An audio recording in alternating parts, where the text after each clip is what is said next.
Welcome to an episode of Happy. Happy, happy, happy. This time we have Kylie Hunt joining the conversation and sharing some amazing nuggets of workplace happiness gold. We discuss real-world experiences for dealing with unqualified managers, talk about the modern culture of always being plugged in, and then Kylie has things you can do right now to make your workplace a happier place. We even have free popsicles for all the children, with viracious velociraptors and hungry hippos.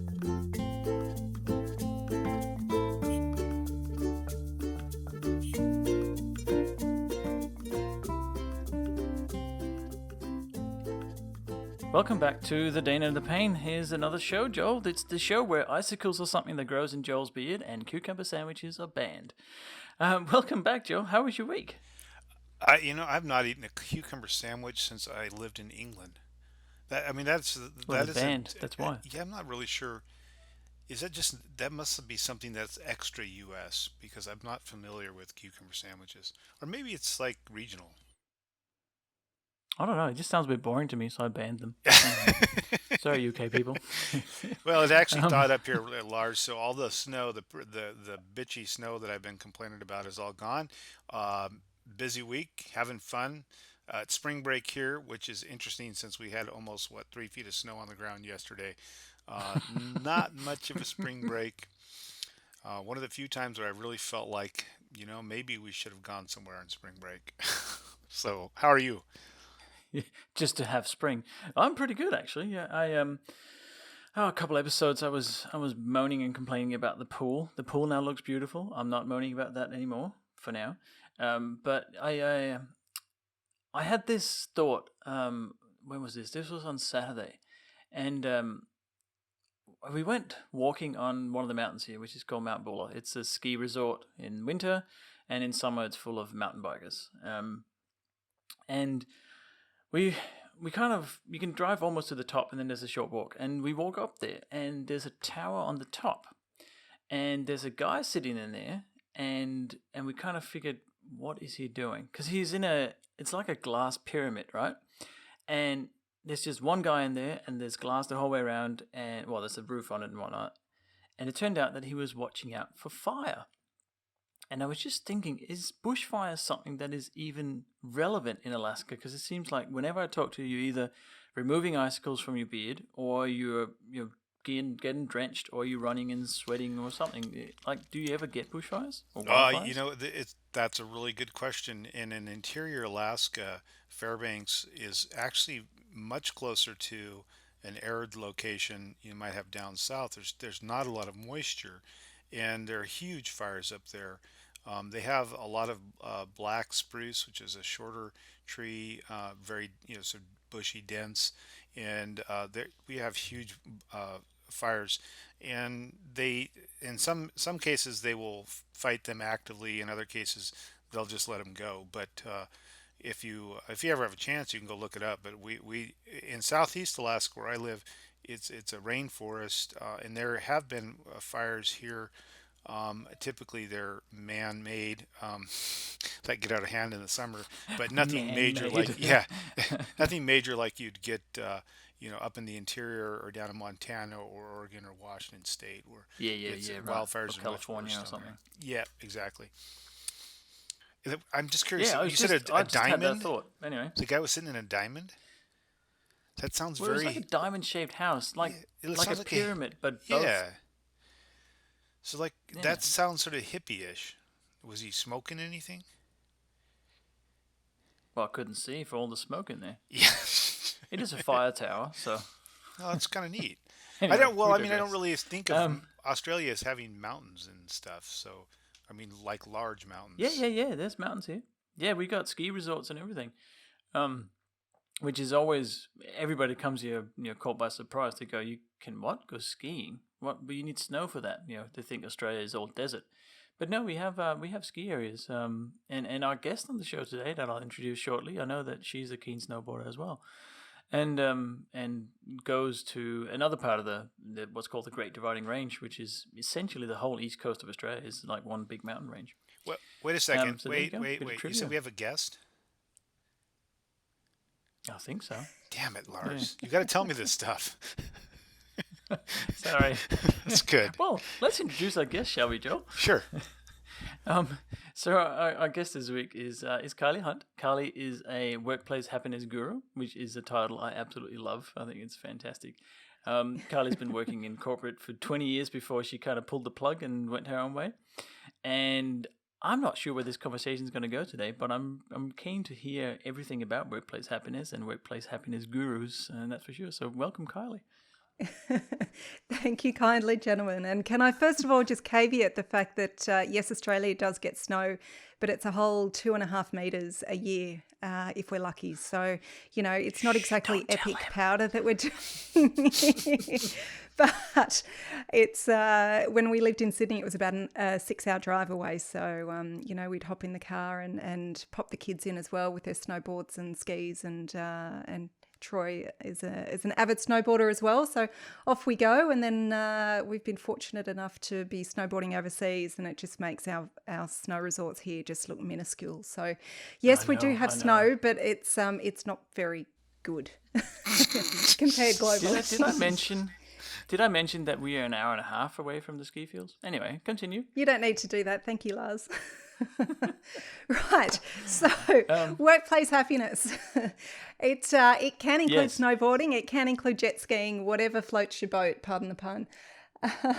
But the reason why I have developed this absolute passion around workplace happiness and this real desire to bring workplace happiness out of the clouds and into reality is because, as you mentioned, Lars, I spent 20 years in corporate property before I pulled the pin, because I was so unhappy that my local doctor had put me on Valium in order to deal with the basically the struggles, and in my case it was a misalignment with my particular boss. So when my GP put me on Valium to be able to deal with my boss, I just went, you know what, no, this has got to change. And the interesting thing was when I was trying to resolve the issues, I talked to colleagues just in general about the challenge, and they've gone, yeah, we've got the same thing. And I said, well, what are you doing about it? And they've gone, well, you can't change the culture. It's just the way it is and the way it's always been. And that really irked me, because I sort of thought, well, why does it have to be that way? And I've got 2 kids, 4-year-old and a 7-year-old. And I was thinking, well, what legacy am I leaving my kids if I need Valium in order to get through work? What am I setting up for them when they enter the workplace? What will the workplace look like? So now I go around speaking at events and absolutely love it. And I've also written a couple of courses and play-by-plays for Pluralsight on the importance of workplace happiness and its alignment with productivity and employee engagement. And I've got a couple of clients as well who I look after and try and do things like humanize their onboarding system, for example, or, sit down and really try and understand their culture and understand how their physical workplace can influence the desired behaviours of their staff. And I guess with staff being the number one cost in a business, generally speaking, they're our most important asset. And if our staff aren't happy, we're not really getting the most out of them, and therefore we're not really helping our clients as best we can either. So that's sort of me in a rather long nutshell. A long nutshell. Must be a Brazil nut. Nice one. Sorry, Joel, I just want to mention here. I mean, Kylie's told me this before, but every time you say that I needed Valium to cope at work, I still can't comprehend it, because it's like, why is it a common thing that people get prescribed relatively hard drugs to cope at work, which is the thing that's meant to kind of push you and excel you? Is this for me or for Joel? Oh, either one. Jump in. Joel, did you have thoughts? I worked in healthcare my entire adult life and managed psychiatric practices, and where I work currently, we deal with that particular issue. So I would say that that likely is happening. I don't know that my guess is that people may or may not say that's why it's happening. Um, I think it's pretty cool that you're able to talk about that pretty forthright, because I think most people, when they're struggling with their own wellness, are not as honest about it. And I was kind of curious about that, Kylie. Not so much about that, but if that was going on, my guess is there were things that happened before that that led up to that. And if you would, what was sort of your first tell, or the first thing that you noticed in either changing your behavior or how you were feeling about your job, that sort of cued you into there's a problem here. I mean, It's interesting that you asked that, Joel, because I can picture in my mind the exact moment, the straw that broke the camel's back. And for me, it was when I walked into our reception, and I'd been with this firm for 12 years and loved what I did, worked in lots of different aspects of the company. And the culture had changed, and I just didn't, I guess I didn't really realize it or feel it until this one moment when I walked into our reception area. So this is where our clients come as well. We have a lot of on-site meetings with our clients, and these are, global companies and really important people. I mean, everyone's important, regardless of who they work with. But in any event, in our reception area, we had fake flowers, and not only that, we had them in fake water. Now, I didn't even know that was a possibility.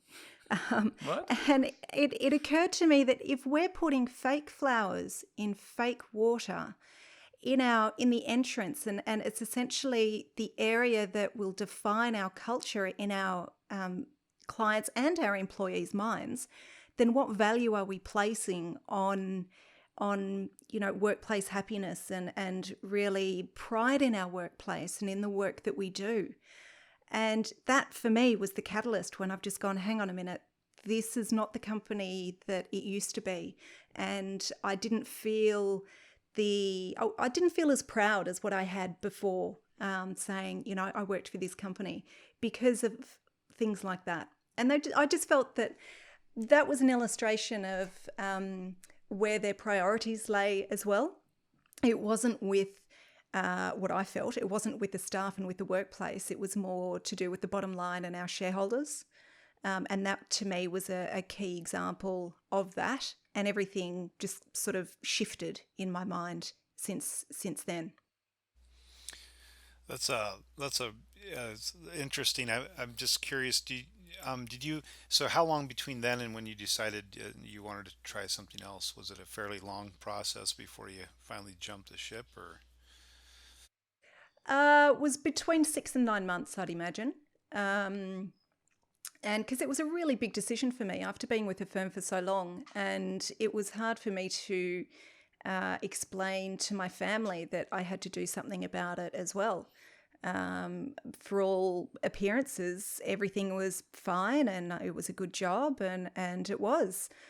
It was just not right for me. And I don't want to, I've got complete respect for the people I worked with and for the company, and for my old boss. It just wasn't right for me. And I really just want to harp on that, because everyone's different. And it was only through the process that I went through that I determined what ways of working worked for me, what kind of culture resonated for me, and what I valued in a workplace and with my colleagues. And some people, absolutely love the firm to this day, and I've got complete respect for them.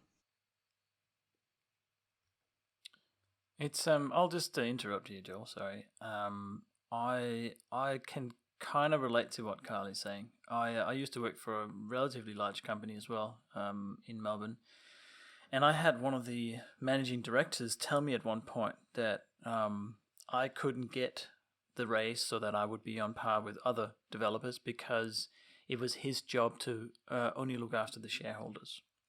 And that was kind of an aha moment, as you like to call it, Kylie, for me as well, that something was not quite right in that role, so it does happen for sure. And thank you for sort of mentioning those aha moments, because we all have them. We may not recognize them as aha moments at the time, but finding your aha is one of the keystones of what I do and what drives me to this day. Particularly when we're living in what I call an interruption culture, where we are on call pretty much 24/7 thanks to advances in technology, and it's all about how we manage that and work with the work life. I'm not going to say balance, because I don't think there ever will be or ever was a work life balance. I see it more as a work life blend or a work life integration, and it's only when we believe in the work that we're doing that we can really find that happy medium there between our work and our personal lives. I think that's a really good point. I was kind of curious, and this is for both of you. You mentioned being, feeling unhappy or not like it's the right place to be. And one of the things that always sort of I fall back on are people in my life that I've worked with who, I'm sure you both have examples, someone that you would fall on a sword for. And I've been blessed to have a physical therapist that hired me and gave me my first break when I was in Eugene.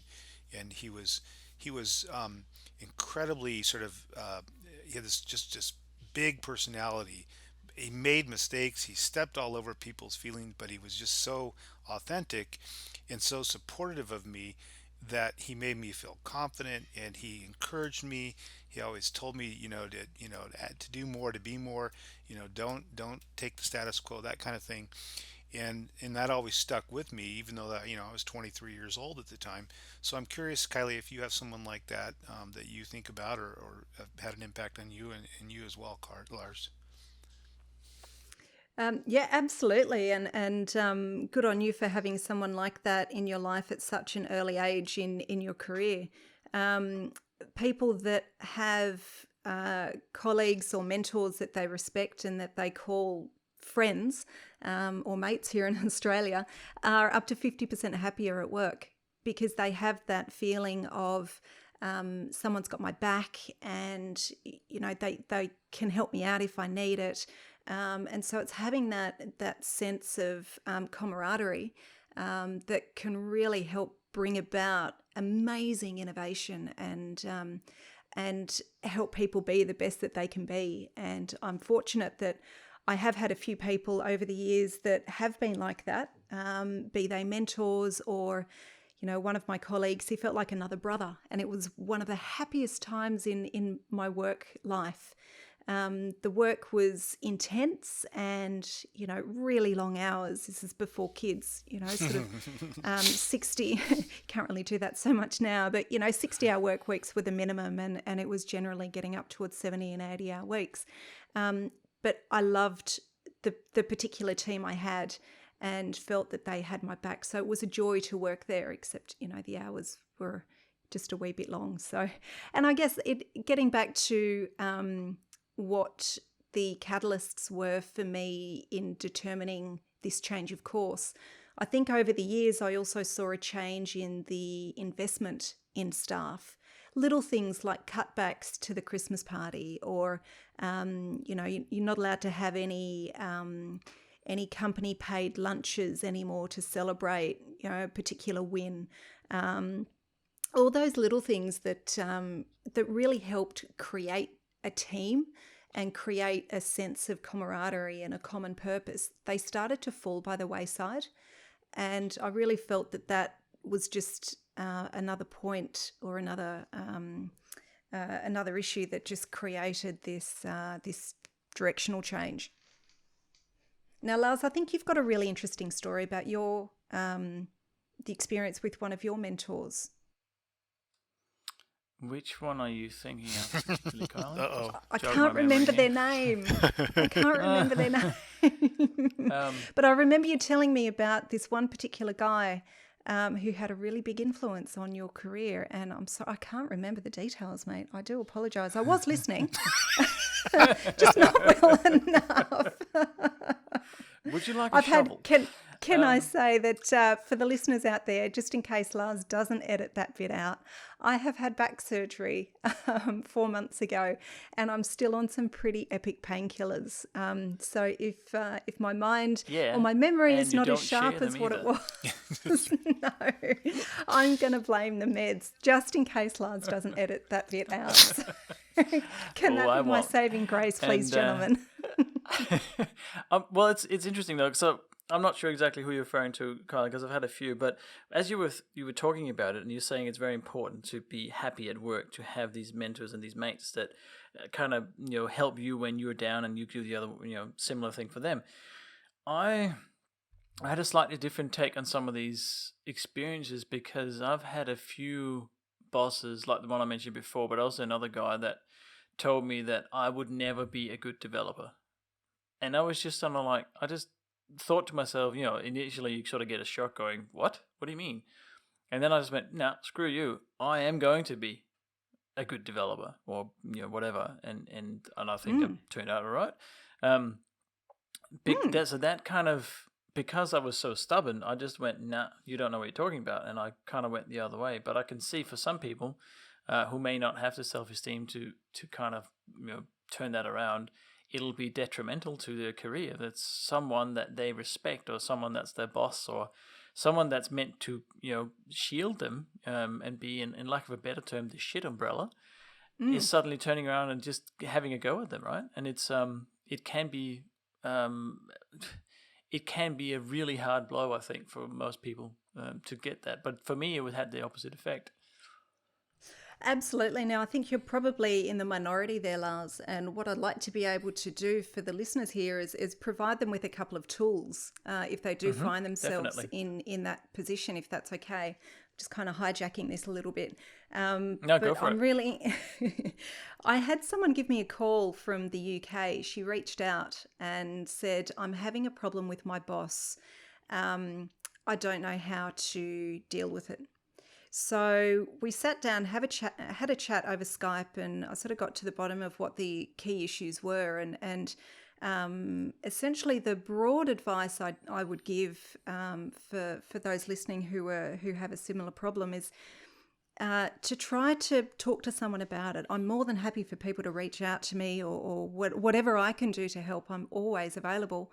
And understand what the key issues are. So is it a communication issue? Is it a respect or recognition issue? Is it a motivation issue? And then go and take that person out for a coffee. Now, I suggest going out of the workplace because it just puts a different spin and puts people into a different frame of mind than if you were to do it in the workplace. So take them out for a coffee or a tea, whatever it might be, and say, look, I'd like to talk to you about how we can work together so that I can be as productive as possible.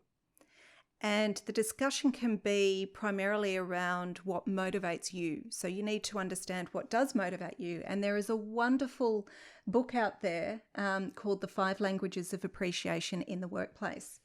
And in it, I'm just getting a copy of the book now because I'd like to give the authors kudos, Gary Chapman and Paul White. They have written this amazing book, and it essentially outlines what your motivations are and what your language is for appreciation. The first one being words of affirmation.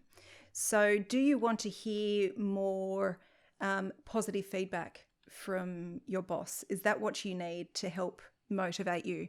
The second element is around quality time. So would you like to sit down with your boss or with a mentor, for example, and have someone give you their time to help you through a particular project? Acts of service is the third element, and that's around how other people, not just your boss, but how your boss can enable other people to come and help you on a particular project. So that might be, for example, if you've got a deadline due and it looks like you might not make it, then he or she will put some additional resources onto your team to help that milestone be achieved. The fourth element is around tangible gifts. Now, I'm not suggesting that you should try and bribe your boss that you're having a challenging time with, but there's bugger. yeah, thought you might say Whoops. something like that, Lars. But there's, I'm not suggesting that you ask for a flat screen TV or anything like that, but there's little things that that can make a really big difference to you. For example, if someone said to me, you've done such an amazing job, I'm going to give you the services of a housekeeper for a week or a month or something like that, I would give them the biggest hug ever. A working mum, 2 kids, a husband who travels, I would welcome that as a fabulous gift. And the fifth element here, I need to be a little bit careful how we talk about this, but that's around physical touch. So it could literally be a pat on the back. And there are these 5 different ways that your boss can show you appreciation. Mm-hmm. Now, just going back to why that is important, from what I've seen over the last few years is that a lot of managers who manage people aren't very good at managing people, right? They're promoted because they're good at what they do technically. And Absolutely. in management theory, I was just going to mention that, Kylie. That's exactly what happens. The Peter principle. So people are promoted to positions, and they get to a point where they're no longer adept at their new position. So they're promoted to the point of their incompetence. And when people are promoted to people management positions, it's really important that they understand the motivations of their staff. There's another fabulous book called Drive by Daniel Pink, which I highly recommend as well, because that talks about what the different motivations are. There's intrinsic motivations and extrinsic motivations. And I like to throw something else in there as well as a motivator, and that's around passion. If you're passionate about what you do, and if you talk to your boss, saying, I'd really like to get into this particular aspect of the work element, or and you know how some people just ooze passion. They're pretty hard pressed to turn around and say, well, no, we're not going to let you do that, because they can, it puts them in a difficult position. And sometimes, management being put in a difficult position can often, be a good thing and a bit of a wake up call at times. Obviously, we need to do that quite carefully and delicately, but understanding your own motivations is very, very important to as a prelude to the discussions with a difficult manager. Kind of go for it, Joe. Well, one of the things I know that I've struggled with is recognition with people in various roles that I've had over the years, and because I know my own level of tolerance for things like birthdays and what have you, and so I think to me that's like one of the hardest things to do, because there are people who they want to be recognized for the birthday, but they don't want it to be a big to-hoo, or they want to have the party, they want to have a birthday cake, or there are people that just simply do not want to have any acknowledgement of their birthday. But yet, as a manager, you're not supposed to be letting on how old people are to begin with. And so, just in defense of people who are in roles where they take care of folks, it's a sort of a really difficult thin line to walk at times, when you're dealing with the fragilities of people's psyche and workplace, and all of the things that they come to you with every day. They're the sum of their whole experience when they walk in the door. It's not, they don't just turn off a switch and come in and then they'll all be about work. So anyway. No, absolutely. That's right. I just want to interrupt here, because just being a tech show or a technology show sometimes, we do talk about other things. I also think it's really important to understand the industry that you work in, because I've worked with in technology companies that only did, the department I was in was all geeks, right? It was all technology. And I had one of the managers, I remember once, he just said, this is the easiest thing to be a manager for, because you just give them a directive and you just leave them alone for 2 weeks and things get done. And I think that's probably a general thing within the development community, is that we just want to know what it is you want. Show me what you want and I'll build it for you, and then leave me alone. Let me do all the decisions on how it's implemented. It's a common thing. We don't want to be interrupted when we're doing that. And then the other thing is that, go on, Kylie. Sorry, no. So I rudely interrupted you, Lars, so I apologise. Well, it's hard with three people on the and call. I did it just again. Yeah, you did. And again. We could. The other thing is that if you have people that don't need management, then you don't want to try and manage them, because there are managers that are managers for the purpose of managing managers, and they just want to do management stuff, right? And they're happy telling people what to do, and it's just not. I don't think that's what management is about, especially not in what we deem as a modern workplace. Perhaps in the 60s, when there was this very, very strict hierarchical structure, yeah, sure, there was management needed to stand over people's shoulder. But today, in a general sense, in the modern workplace, it's just not that need. People are pretty passionate about what they do in general, especially if they're learned professionals. So you don't need to be on their back all the time. And that's another thing that could lead to workplace unhappiness, I think, is that you feel micromanaged. Anyway, that's my take on it. Absolutely. Oh, man, you are talking my language, Lars. It's by providing this autonomy, as Joel mentioned, and you mentioned as well, just, put people in a room, let them do what they do best, because they are masters at what they do. That's why you hired them. Give them some guidance around what it is that you want to achieve, and leave them be. So the rule for managers really should be for you to be that shit umbrella, and to enable your staff to be the best they can be by removing as many barriers as possible. Mm-hmm. And I think there's a lot of organisations that are moving to what's called more of a teal organisation, a teal hierarchy, which is a term coined by Frederic Laloux, in terms of this movement away from the hierarchical nature and towards more of a flat organisation, as well as a more flexible organisation where you might not necessarily have a defined job role. It will change from project to project, from client to client, depending on the workload and what's needed to be done, in line with your autonomy, mastery, purpose, and passion.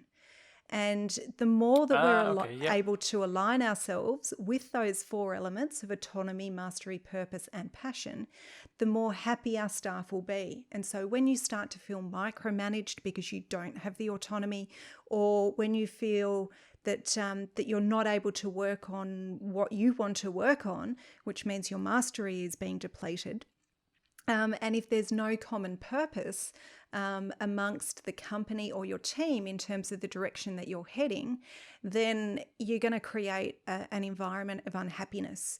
And to the passion point, I think it's really important who does the hiring in the organisation, because there's another book out there called The No Arsehole Rule, which is a fabulous book, and it is all around how not to have assholes in the workplace. And I wish a few people I'd worked with knew of the existence of this book. I should send it to them anonymously for Christmas.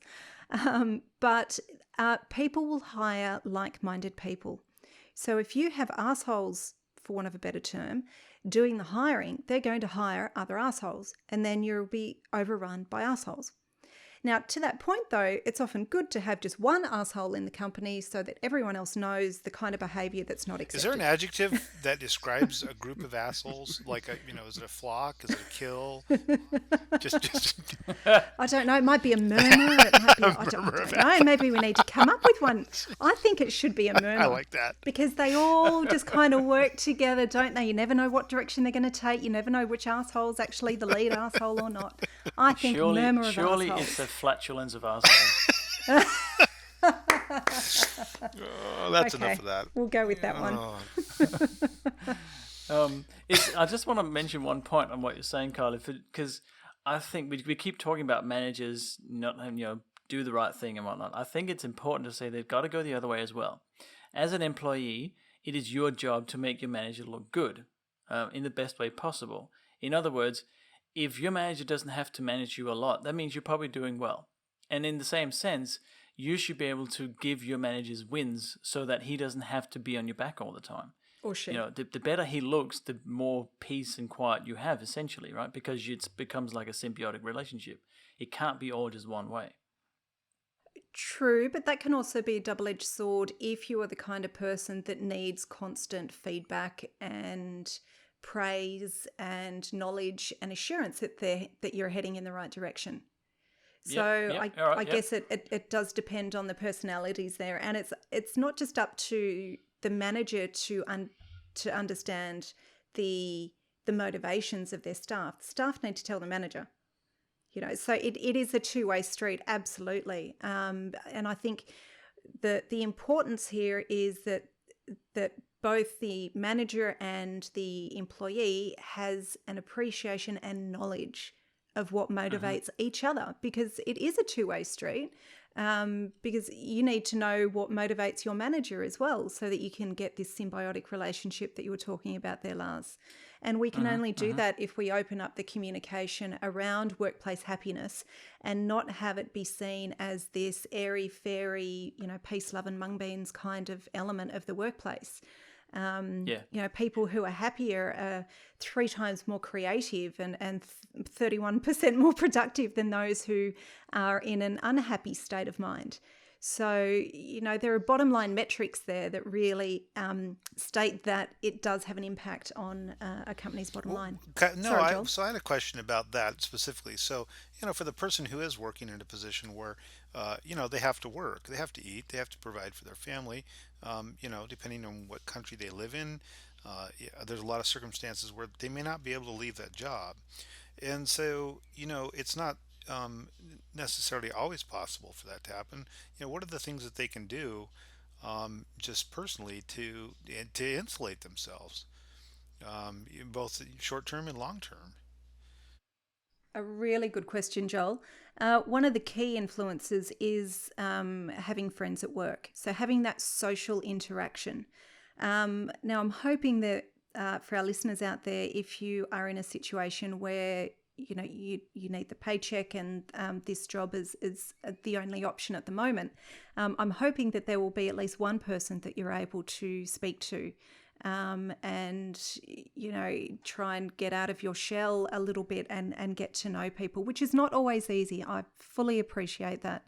The other element that may help is getting some outside interests and some hobbies, finding your passion through other means. So it might not necessarily be the workplace, but it could be, you take up running or something healthy that can help absorb you and helps release the endorphins. Also, one trick that I sometimes use is I call it fake it till you make it. And it's all around the way that our brain psychology works in the release of endorphins and the neurons that trigger happiness in our brain. They can be tricked. So if we smile, and it might be a fake smile, but if we smile, we're still tricking our brain into producing the neurons that help us be happy. So there can be a degree of faking it till you make it. So you're literally just trying to fake being happy, but that can have the effect of influencing not just yourself, but other people around you as well. Because we are, in our hearts, we are social creatures. And we need to have that interaction with other people, and we mimic each other's behaviors. So if you all of a sudden start to fake being happy, you'll be surprised at the effect that can have on people around you, and they will start mirroring that, and you can actually slowly but surely change the culture of your team and the people around you by changing your own behavior. I think Lars and I so talked about that. Go. Yeah, I talk about that as my game. About faking it. My game face. I mean, that is something that I was taught very early on. That you even if you're not feeling particularly happy, walk in with a smile, and fake it till you make it, I guess is the way I would say. I kind of wanted to ask you one other question, and this has to do with leadership within your organization. And I have this theory about informal leadership. And um, so, if you're, you mentioned looking for allies or people in the organization you can go to. One of the suggestions I would have for folks is there usually is informal leadership, and it's the person who actually gets stuff done. And it's a person that if somebody needs something, they'll ask that person, and usually they have a lot of those soft skills. And I would, I don't know what you think about that, but I think that is usually a person within an organization that you can go to if you need, that not necessarily a shoulder to cry on, but somebody to talk to. Um, and not every place has that, obviously, but most places I've worked is I've had somebody like that I rely on in leadership roles, that I couldn't do my job without.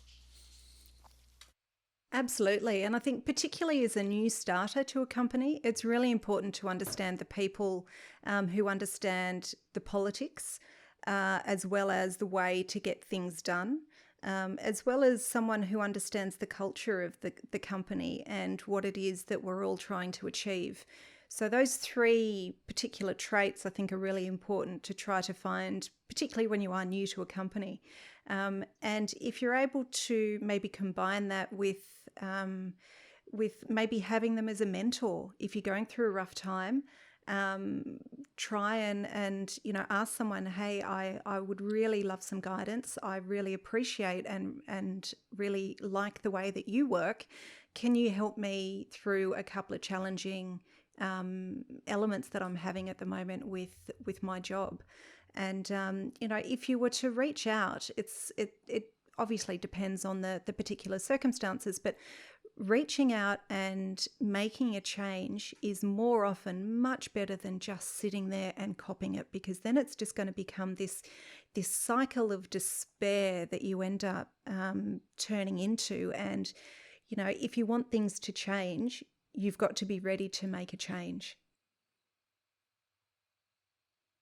That makes perfect sense to me, to be honest.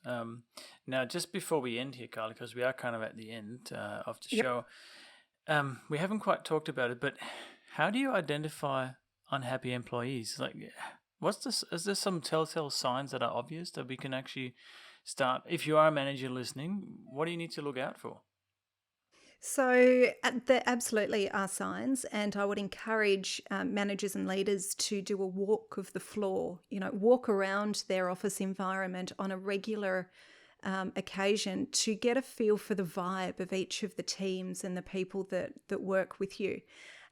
Because often you'll be able to tell almost instantaneously whether or not you've got a productive, happy, engaging environment, or whether it's the opposite. Other ways that you can tell is looking at degree of absenteeism. If there's particular people who keep taking time off work for no sort of valid reason. Also look for people who aren't participating in any training programs or don't put their hand up for any particular professional growth experiences that are offered to them. And at the end of the day, it's a matter of talking to people as well, and maybe speaking to the person that Joel alluded to, with the person that gets things done. There's always people in the office who know more about what's going on than managers, and I'm not suggesting you go to the local gossip, but tapping into some of those resources in a positive way. Now, I don't want to encourage gossiping or invading people's confidence or anything like that. But there are ways of just being able to get a pulse check of the organisation through speaking to different people. So I really feel that communication is one of the most important ways of finding things out. But anecdotally, if you just wanted to look at numbers, then absenteeism, participation, hours worked, productivity output, maybe client feedback, colleague feedback. There are all sorts of ways that you can find out if people are happy or not. But I really encourage people to have a discussion and put happiness on the agenda. I know that it sounds a little bit frivolous, but it needs to be authentic, of course. By talking about it, we're able to happiness here. Yeah, that's right. That's right. So long as it's authentic. Because people will see through it. If it's not authentic, they're just going to go, oh, it's lip service and it's a bit of BS. That's what we don't want. So, if anyone does have any queries or questions or anything like that, please feel free to reach out to me. Kylie at kyliehunt.com. Twitter is Kylie M. Hunt. And have a look at kyliehunt.com as well for some other ideas, because, things that you can do as a manager to try to increase happiness in the workplace. And one of my absolute favourites is doing random acts of kindness. And there's a lot more information on that on my website at kyliehunt.com.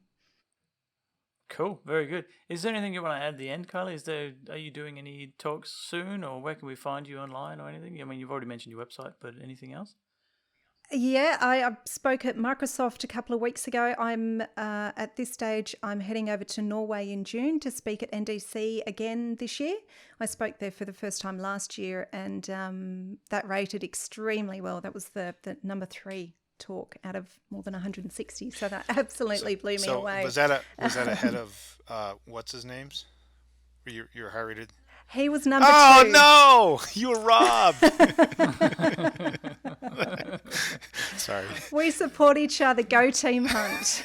Yeah, it's very Maybe impressive. this year I'll get in. It was rigged. Oh, it was sure. rigged. Hey, Joel. Yes. No. Do you know what time it is, right? Yeah. You know what time it is. It's business time. All right. It is time for Joke of the Week. It's the joke of the week, so come along with me. I cannot promise it will be funny, but it's the joke of the week. So, because the arsehole-o-meter has reached 37 now, I thought I'll pick one from my vast catalogue here. So a doctor reaches into his smock to get a pen to write a prescription and pulls out a rectal thermometer. Oh, damn it, he proclaims. Some arsehole has my pen. Oh, gosh. Come on. That was good. That's probably your top 2 or 3. I do have a lot of good doctor fantastic. jokes. But no, I've... for some time, Lars, but I know, I could imagine. they're a little bit racier than that Oh one. yeah, I just want to thank Kylie for sharing all that knowledge, because it is so valuable, and I don't think people quite understand how valuable that workplace happiness can be until they don't have it. So thanks very much, Kylie. We really appreciated your time today. Thank you for having me, gentlemen. It's been an absolute pleasure. All right, see you, Beard Face. See you, Kylie. Bye. See you guys. Bye.